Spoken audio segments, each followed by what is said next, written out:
ఎందుకు ఇవాళ కేసీఆర్ని ప్రజలంతా యాద్ చేసుకుంటున్నారు? రావణాసురుడు కనపడ్డ కాడల్లా రాముని యాద్ చేసుకున్నట్టు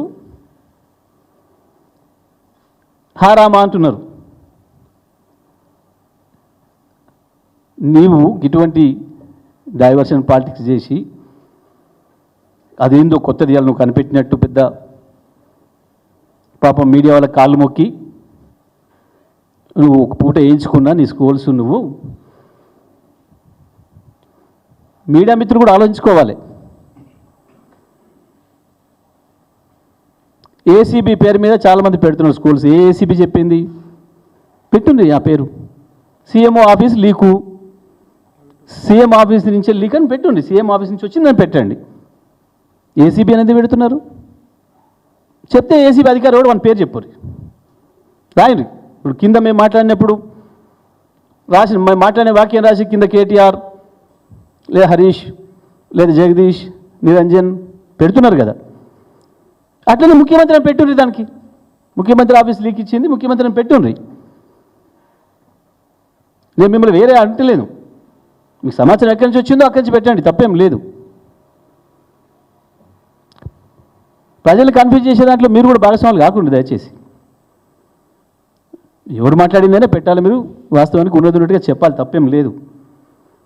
మీకు ఆ లీక్ సీఎం ఆఫీస్ నుంచి వచ్చింది కాబట్టి పెట్టండి. సీఎం ఆఫీసులో ఎవరు చెప్పినది ఏం చెప్పకుండా ఏం లేదనుకోండి, మీకు వాటిని పేర్లు బయట పెట్టకూడదనేది మీకు ఉంది, అందులో సందేహమే లేదు, మీకు ఆ స్వేచ్ఛ ఉంది, మీకు ఆ హక్కు ఉంది. కానీ ఇవాళ ఏది చెప్తే అదే మక్కి చేస్తామని పెట్టుకుంటే కష్టమవుతుంది. మీరు కూడా దేని కొరకు ఇవాళ అప్పటికప్పుడే ఏసీబీ కూర్చుందట, మళ్ళీ ఎందులో తయారు చేస్తుందట. ఎవరు అధికారి బయటకు వచ్చి చెప్పితే మేము లోపల కూర్చొని పని చేస్తున్నాం అని చెప్పితే అది ఉన్నది ఏంటి. కానీ సీఎం ఆఫీస్ ఇచ్చే ప్రతి చెత్తను చేసి అనవసరంగా మనకున్న క్రెడిబిలిటీని దెబ్బతీసుకోవడం కూడా మంచిది కాదు.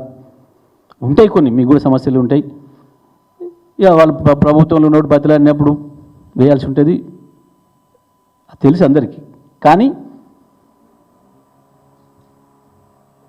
అది ఒక పెద్ద వార్త అనుకున్నప్పుడు, దానికి మీరు అంత ప్రయారిటీ ఇస్తున్నప్పుడు ఎవరు చెప్పినా కూడా ఉండాలి బాధ్యత దాంట్లో.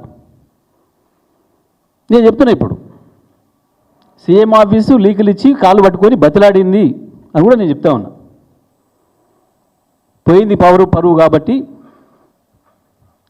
సాయంత్రం చర్చలకి గీదాన్ని తేవాలి, అసలు విషయం పక్కదారి పెట్టి, అసలు ఇవాళ జరగటమే రైతు భరోసాను పక్కదారి పట్టించడానికి.